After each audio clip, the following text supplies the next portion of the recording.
जयपुर के सबसे रईस परिवार का वारिस शौर्य प्रताप अपनी बड़ी और शानो शौकत वाली शादी में सबकी नजरों में था। लेकिन अगले ही पल कुछ ऐसा हुआ कि पूरी शादी रुक सी गई। सबके सामने शौर्य अपनी दुल्हन को छोड़कर शादी में डांस कर रही मामूली डांसर के पास गया और बिना सोचे उसके गले में माला डाल दी। पूरा हॉल अचानक चुप हो गया। लोग हैरान होकर एक दूसरे को देखने लगे। धीरे धीरे बातें शुरू होने लगी कि ये क्या कर दिया शौर्य ने। अपनी अमीर और खूबसूरत दुल्हन को छोड़कर एक मामूली डांसर, ये अचानक ऐसा क्यों कर रहा है। हर किसी के मन में एक ही सवाल था, आखिर शौर्य ने ऐसा क्यों किया। जानिए पूरी कहानी। शौर्य प्रताप जयपुर के एक बेहद अमीर घर का बेटा था। हैंडसम होने की वजह से लड़कियां उस पर जान छिड़कती थी और अमीरी ने उसमें घमंड भी भर दिया था। उसके लिए पैसों से बढ़कर कोई चीज नहीं थी, क्योंकि बचपन से उसने देखा था कि रिश्ते पैसों के आगे फीके पड़ जाते हैं। उसकी शादी जिया से होने वाली थी, एक खूबसूरत और सफल बिजनेस वुमन से। बाहर से दोनों एक परफेक्ट कपल लगते थे, पर उनके बीच न प्यार था न अपनापन। उनकी बातें सिर्फ बिजनेस और शो ऑफ तक ही सीमित थी। दिन भर की भागदौड़ के बाद जब शौर्य अकेला अपने कमरे में बैठता तो उसके दिल में एक अजीब सी खालीपन की टीस उठती। वह सोचता, सब कुछ है मेरे पास, फिर भी दिल खाली क्यों है। आखिर क्या कमी है मेरी जिंदगी में। हर रात ये सोचते सोचते वे सो जाता और अगली सुबह फिर वही दिखावटी जिंदगी शुरू हो जाती, जिसमें सब था बस सुकून और सच्चा प्यार नहीं। शादी में बस 15 दिन बचे थे कि शौर्य को मुंबई में एक जरूरी काम आ गया और वह तुरंत वहां चला गया। मुंबई की भागदौड़ भरी जिंदगी में किसी के पास किसी और के लिए समय नहीं होता। हर कोई अपनी ही दौड़ में व्यस्त, और शौर्य भी। अपनी मीटिंग खत्म करके वह जल्दी जल्दी होटल की तरफ जा रहा था ताकि शहर से जल्दी निकल सके। जल्दी के चक्कर में उसे पता ही नहीं चला कि उसकी कार का एक टायर कीचड़ भरे गड्ढे में चला गया। उसके छींटे सीधे पास से गुजर रही एक लड़की के कपड़ों पर जा गिरे। जैसे ही शौर्य ने गाड़ी का शीशा नीचे किया, झनक ने उस तरफ देखा, लेकिन शीशा केवल आधा ही नीचे आया था और अंदर अंधेरा इतना था कि वे शौर्य का चेहरा ठीक से नहीं देख पाई। लड़की गुस्से से चिल्लाई, देखकर नहीं चला सकते क्या? अंधे हो क्या? यह सुनकर शौर्य का गुस्सा 7वें आसमान पर पहुंच गया। उसने बिना सोचे एक मुट्ठी नोट उसकी तरफ बढ़ाए और ताना मारते हुए बोला, ये तुम्हारे नुकसान से ज्यादा है, जाकर अपने कपड़े साफ करा लेना। झनक ने नोट लिए, पर उसकी नजर अब भी उस आदमी के चेहरे को पकड़ नहीं पाई। वह मुड़ी और पास बैठे कुछ भिखारियों को वे सारे पैसे दे दिए। यह देखकर शौर्य और भड़क गया। उसे समझ ही नहीं आया कि कोई उसकी मदद को भी ठुकरा सकता है। गुस्से में उसने गाड़ी आगे बढ़ाई और तेजी से वहां से निकल गया। पीछे रह गई झनक, कपड़े कीचड़ में सने हुए, पर उसकी आंखों में एक अजीब सी चमक थी, ऐसी चमक जो किसी बड़ी कहानी का इशारा कर रही थी। अगले ही दिन शौर्य के घर में मातम पसरा हुआ था। कहते हैं कि उसकी कार का भयंकर हादसा हुआ था। गाड़ी तो मिल गई थी, लेकिन उसकी बॉडी अब तक कहीं नहीं मिली थी। जांच करने वालों का कहना था कि जिस जगह हादसा हुआ वहां का इलाका पानी के तेज बहाव और गहरे किनारों वाला है। कई बार ऐसा होता है कि कार एक जगह मिल जाती है, लेकिन तेज धारा इंसान को दूसरी दिशा में दूर तक बहा ले जाती है, इसीलिए उसका कोई सुराग नहीं मिला। शौर्य की शादी की तैयारियां पूरे शोर शराबे के साथ चल रही थी और इस हादसे ने जिया और उसके घर वालों के पैरों तले जमीन खींच ली। खुशियों से भरे घर में अचानक सन्नाटा सा छा गया था। उधर झनक अभी तक उस अमीर आदमी की बदतमीजी नहीं भूल पाई थी। वह घर लौटते समय बड़बड़ाती रही, ये अमीर लोग इतने रूड क्यों होते हैं? इन्हें आखिर किस बात का घमंड होता है? झनक एक बार डांसर थी। कुछ ही दिनों पहले उसकी माँ की तबीयत बहुत बिगड़ गई थी और उसी बीमारी में उनकी मौत हो गई। महंगी दवाइयों और घर का खर्च चलाने के लिए झनक ने मजबूरी में ये काम चुना था।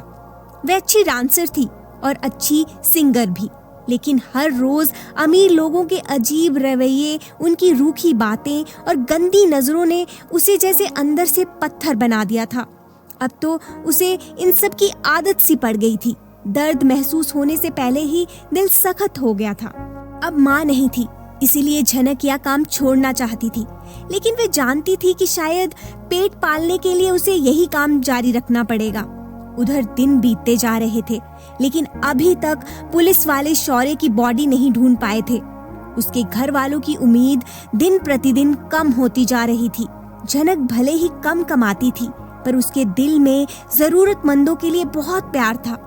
वह हर रोज अपना अकेलापन उन गरीब भिखारियों के बीच बांटती थी। सच में वह बिल्कुल अकेली थी और दुनिया की बुरी नजरों का बोझ हमेशा उसके साथ चलता था। कुछ दिनों तक झनक उन भिखारियों की कोई मदद नहीं कर पाई, क्योंकि उसकी तबीयत बहुत खराब थी। लगभग 1 महीने बाद जब वह फिर उस जगह पहुंची, तो उसने देखा कि एक भिखारी अम्मा के पास एक आदमी बेहोश सा पड़ा था। अम्मा ने बताया, ये बीमार लड़का है, इसका इलाज कराने के भी पैसे नहीं है। यह सुनकर झनक का दिल पिघल गया। उसने तुरंत अम्मा के हाथ में कुछ पैसे रखे और कहा, इसके लिए दवाई ले लीजिएगा। उस दिन से झनक हर रोज उस आदमी का हाल पूछने लगी, जैसे उसके भीतर कुछ छुपा हुआ अपनापन जाग उठा हो। झनक कभी अम्मा को पैसे दे देती, तो कभी खाने पीने का सामान ले आती। कुछ दिनों बाद उसने उसी आदमी को फिर वहीं बैठा देखा। लंबी बड़ी हुई दाढ़ी, मैले कपड़े, खोई हुई निगाहें। झनक ने धीरे से पूछा, अब कैसे हो? पर वह हमेशा की तरह चुप रहा। अम्मा ने बताया, ये लड़का कुछ बोलता नहीं, बस चुपचाप यूं ही देखता रहता है। झनक ने आगे झुककर नरमी से पूछा, क्या हुआ था आपको? कहीं एक्सीडेंट तो नहीं हुआ था? एक्सीडेंट शब्द सुनते ही जैसे उसकी आंखों के सामने धुंधली धुंधली तस्वीरें घूमने लगी। वह अचानक घबरा गया, अपना सिर पकड़ लिया और कांपने लगा। झनक घबरा गई। उसने तुरंत उसका हाथ थामकर उसे संभाला, उसे पानी पिलाया और शांत करवाया। उसके बाद झनक रोज वहां आने लगी। वे उसका हालचाल पूछती, अपने दिल की बातें उससे कहती और वह आदमी बस चुपचाप उसे सुनता रहता, जैसे उसकी खामोशी में ही कोई जवाब छुपा हो। एक दिन झनक उसके सामने खाना रखकर वापस जाने ही वाली थी कि कुछ बदमाश लड़के उसे छेड़ने लगे। उनकी हरकतें बढ़ती जा रही थी और झनक डर गई। या देख, वहाँ बैठा वह आदमी अचानक गुस्से से खड़ा हुआ। पहली बार उसकी आंखों में आग दिखी। वह जोर से चिल्लाया और उन लड़कों की तरफ दौड़ा। बदमाश उसकी दहाड़ सुनकर भाग खड़े हुए। उस दिन झनक ने पहली बार उसकी आवाज सुनी। वह उसकी ओर आया और धीमी कांपती आवाज में बोला, आर यू ऑल राइट? आपको कहीं चोट तो नहीं लगी? झनक कुछ पल उसे देखती रह गई। उस खामोश भिखारी की आवाज में आज पहली बार अपनापन था। उसकी आवाज झनक को किसी भिखारी की नहीं लगी, जैसे किसी पढ़े लिखे सधे हुए इंसान की हो। लेकिन झनक जैसे ही उससे कुछ और पूछने लगी, उसकी नजर अचानक उसकी टांग पर गई, जहाँ से खून बह रहा था। अरे, तुम्हारी टांग से तो खून निकल रहा है। झनक घबरा गई। चलो, तुम्हें डॉक्टर की जरूरत है। वह उसे तुरंत डॉक्टर के पास ले गई। इलाज करवाने के बाद उसने कहा, अब मेरे घर चलो, अकेले ऐसे कैसे रहोगे? वह आदमी जो सबके लिए बस एक भिखारी था, झनक को देखता रह गया। धीरे से बोला, तुम किसी भी अनजान आदमी को अपने घर ले जाती हो क्या? झनक हल्के से हंस दी। वैसे तो मेरा काम ही है अनजान लोगों के सामने नाचना और उन्हें खुश करना, उसने मुस्कुराकर कहा, पर मैं घर सिर्फ उन लोगों को ले जाती हूँ जिन्हें मैं अपना मानती हूँ। इतने दिनों से मैं तुमसे बातें करती थी, चाहे तुम जवाब नहीं देते थे, पर सुनते तो थे। वे उसकी आंखों में देखते हुए बोली, और आज जैसे तुमने अपनी परवाह किए बिना मेरी जान बचाई, तो तुम तो मेरे अपने ही हो। कुछ पल रुककर झनक ने पूछा, वैसे तुम्हारा नाम क्या है? आज तो बता ही दो। उस आदमी का चेहरा उतर गया। वह पल भर चुप रहा, फिर टूटी हुई आवाज में बोला, नाम? मेरा नाम? मुझे कुछ याद नहीं। मैं कौन हूँ, कहाँ से आया हूँ, कुछ भी याद नहीं। झनक मुस्कुराई और बोली, अगर नाम याद नहीं तो मैं तुम्हें वीर बुलाऊंगी। वीर चुप रहा, पर उसकी आंखों में हल्की हैरानी थी। झनक ने टैक्सी बुलवाई और उसे अपने घर ले आई। वह छोटा सा प्यारा सा घर, अंदर कदम रखते ही वीर को अजीब सा अपनापन महसूस हुआ, जैसे वह कहीं दूर खोया हुआ था और यहाँ आकर उसे शांति मिल गई हो। झनक रोज सुबह काम पर जाती, पर जाने से पहले वीर का पूरा ख्याल रखती। दवाई, खाना, आराम सब। धीरे धीरे वीर ठीक होने लगा था, लेकिन मोहल्ले वाले उनकी बातें जहर की तरह थी। पहले तो ये नाचने का काम करती थी, अब किसी अजनबी आदमी को घर ले आई है, पता नहीं कौन है, क्या करती होगी ये लड़की। ऐसी बातें झनक को चुभती थी, पर वो चुप रहती थी। अब वीर खुद चलने लगा था। एक दिन झनक बोली, मैं तुम्हारे लिए कुछ नए कपड़े लाई हूँ, अब तुम्हें अपना हुलिया ठीक कर लेना चाहिए। उस दिन वीर ने पहली बार शेव की। आईने में खुद को देखकर वह भी हैरान था, और झनक तो बस उसे देखती ही रह गई। वह भिखारी जैसा आदमी अब कहीं से भी भिखारी नहीं लग रहा था। साफ सुथरा, सदा हुआ और इतना हैंडसम कि झनक की सांसें थम गई।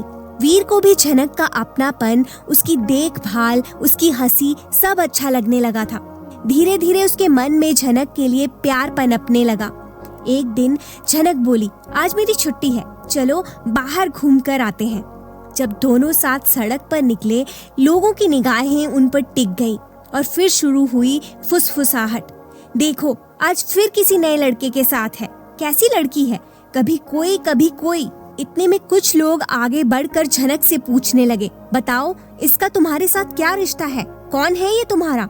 वीर ने जब लोगों की बातें सुनी तो उसका खून खौल उठा। गुस्से में उसने ऊंची आवाज में कह दिया, ये मेरी होने वाली पत्नी है, कोई दिक्कत है क्या आप लोगों को? इतना कहकर उसने झनक का हाथ पकड़ा और उसे वहां से ले गया। झनक हैरान थी। वीर की आवाज में जो हक था, जो सुरक्षा का एहसास था, वो उसने पहले कभी महसूस नहीं किया था।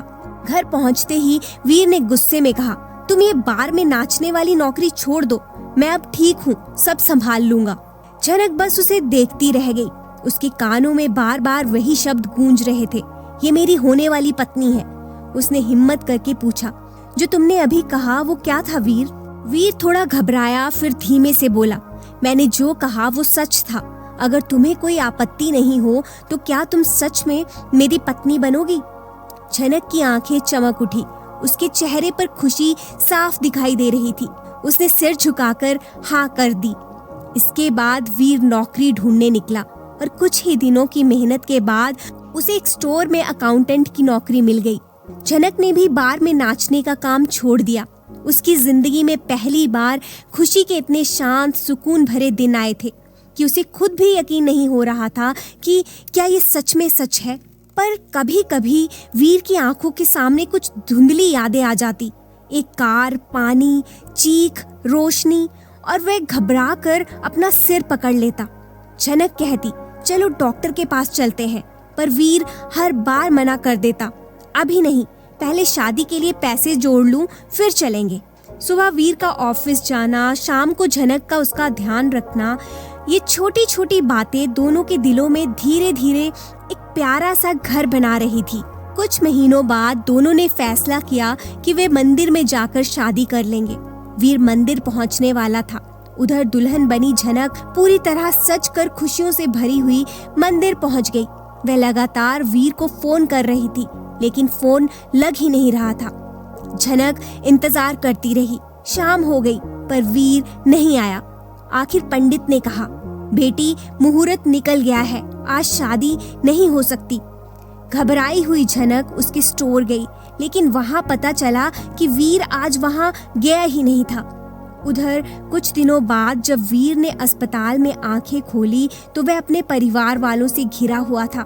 असल में वीर ही शौर्य प्रताप था, जो हादसे के बाद अपनी याददाश्त खो बैठा था और झनक के साथ एक अलग पहचान से रह रहा था। होश आते ही उसकी सारी यादें लौट आई और उसका परिवार उसे पाकर बेहद खुश था। तभी जिया कमरे में आई और बोली, तुम इतने दिनों कहाँ थे, क्या कर रहे थे? पर शौर्य को अपना पिछला कुछ भी याद नहीं था। झनक के साथ बिताए वो दिन, उसका प्यार, उसके साथ होने वाली शादी, उसे कुछ भी याद नहीं था। शौर्य ने घबरा कर डॉक्टर से पूछा, डॉक्टर इन सब महीनों में मैं कहाँ था, मेरे साथ क्या हुआ था? डॉक्टर ने शांत आवाज में कहा, शौर्य आपका एक्सीडेंट बहुत गंभीर था, आपको चोट भी लगी थी और लंबे समय तक आपकी याददाश्त चली गई थी। अब धीरे धीरे सब याद आ रहा है, लेकिन बीच के महीनों की कुछ बातें आपको शायद कभी याद ना आए। जिया ने उसके पास बैठते हुए कहा, तुम्हें अंदाजा भी है हम सब कितने परेशान थे। हम सोच रहे थे कि तुम शायद अब कभी वापस नहीं आओगे। पर शौर्य की आंखों में उलझन थी, मानो उसकी जिंदगी में कोई खाली जगह हो, एक ऐसा हिस्सा जो वापस नहीं मिल रहा था। दूसरी तरफ झनक टूट चुकी थी। दिन, हफ्ते, महीनों तक उसने वीर को तलाशा। जहाँ जहाँ वे साथ जाते थे, जहाँ पहली बार उसे मिला था, हर जगह जाकर पूछा, पर किसी ने उसे नहीं देखा था। वो रोज मंदिर के बाहर बैठ जाती, यही सोचकर कि शायद वीर लौट आए। पर समय गुजरता गया और वीर नहीं आया। झनक खुद से कहती, शायद मैं किसी सपने सी जिंदगी में थी और सपना अब टूट गया। पर उसके दिल में कहीं न कहीं एक दर्द भरा विश्वास अभी भी था कि वीर चाहे जहां भी हो, एक दिन जरूर लौटेगा। अब झनक ने एक बार फिर डांस करना शुरू कर दिया। शादी टूटने के बाद उसी मोहल्ले में उसका रहना लोगों ने मुश्किल कर दिया। उसे वो घर छोड़ना पड़ा और वह किसी दूसरी जगह चली गई। झनक बहुत सुंदर थी और उसका डांस भी कमाल था, इसीलिए उसे काम भी जल्दी मिल गया। एक बड़ी इवेंट मैनेजमेंट कंपनी जो एक बड़ी शादी ऑर्गेनाइज कर रही थी, वहीं उनकी मेन डांसर की तबीयत अचानक खराब हो गई और झनक को ये बड़ा मौका मिल गया। शौर्य अपने घर लौट आया था। वो अब कुछ खोया खोया रहने लगा था। उसे किसी चीज की कमी महसूस होती, पर वे समझ नहीं पा रहा था कि वो किस चीज की कमी है। और देखते ही देखते शादी का दिन भी आ गया। आज शादी का दिन था और वहाँ बड़े बड़े मेहमान मौजूद थे। बस कुछ ही पलों में शौर्य दुल्हन को वरमाला पहनाने वाला था। सब लोग हंसते मुस्कुराते इवेंट का मजा ले रहे थे। उसी समय स्टेज पर एक बेहद सुंदर लड़की डांस कर रही थी और वह कोई और नहीं, झनक थी। झनक की नजर जैसे ही शौर्य पर पड़ी, उसकी आंखें आंसुओं से भर गई। वह नाचते नाचते शौर्य के पास आई और धीमी आवाज में बोली, कॉन्ग्रेचुलेशंस, और फिर मुड़कर चली गई। लेकिन उसके हाथ को छूते ही शौर्य की आंखों के सामने जैसे पुरानी यादों की एक बाढ़ सी लौट आई। वह कभी जिया को देखता, कभी झनक को स्टेज पर नाचते हुए देखता और उसका दिल जैसे दो हिस्सों में बट गया। वरमाला का समय आ गया। सबकी नजरें शौर्य पर थी, पर अचानक शौर्य दौड़ पड़ा। उसने वरमाला झनक के गले में डाल दी और उसे बाहों में लेकर फूट फूट कर रोने लगा। झनक, मुझे माफ कर दो, मुझे कुछ याद नहीं था। वह रोते हुए सब बताने लगा। कैसे उस दिन शादी का सामान लेने जाते समय उसकी आंखों के सामने धुंधली धुंधली तस्वीरें आई। कैसे चक्कर आकर वह एक बड़ी कार के सामने गिर पड़ा और कैसे उसकी आंखें अस्पताल में खुली, जहां एमनीजिया की वजह से वह अपना पास्ट भूल चुका था। असल में वह कार जिया की ही थी और वही उसे अस्पताल लेकर गई थी। शादी में मौजूद लोग हैरानी से ये सब देख रहे थे। जिया गुस्से से कांपती हुई झनक की ओर बढ़ी। वह उसे थप्पड़ मारने ही वाली थी कि शौर्य ने उसका हाथ पकड़ लिया। सॉरी जिया, मुझे माफ कर दो, लेकिन मैं तुमसे शादी नहीं कर सकता। जिया और उसका परिवार गुस्से में लाल होकर वहां से चले गए। शौर्य अपने माता पिता के पास गया और बोला, माँ पापा, अगर आप इस शादी को स्वीकार नहीं कर सकते तो मैं सब छोड़कर चला जाऊंगा। जब मैं सड़क पर एक भिखारी जैसा पड़ा था, तब झनक ही थी जिसने मुझे संभाला, मेरे साथ खड़ी रही जब मेरे पास कोई नहीं था। यह सुनकर शौर्य के माता पिता की आंखें भर आई। उन्होंने आगे बढ़कर झनक को गले लगाया और बोले, तुम दोनों को हमारा आशीर्वाद है। दोस्तों, असल में जो जोड़ियां आसमान में बनती हैं, वो जमीन पर भी अपनी तकदीर ढूंढ ही लेती हैं। चाहे रास्ता कितना भी मुश्किल हो, चाहे दुनिया के नियम कितने भी बदल जाएं, वो अपने सच्चे साथी को पहचान ही लेती हैं। शौर्य और झनक की कहानी हमें यही सिखाती है कि सच्चा प्यार और अपनापन हमेशा जीतते हैं। जब दिल सही इंसान को पहचान लेता है तो कोई ताकत उसे अलग नहीं कर सकती। और ऐसे ही दो दिल जो मिलने के लिए बने थे, मिलकर हमेशा के लिए साथ रह जाते हैं। दोस्तों, ये कहानी बस यहीं तक थी। अगर आपको ये कहानी पसंद आई हो तो कमेंट, लाइक, शेयर ज़रूर कीजिएगा और कमेंट में मुझे ज़रूर बताइएगा कि आपको ये कहानी कैसी लगी।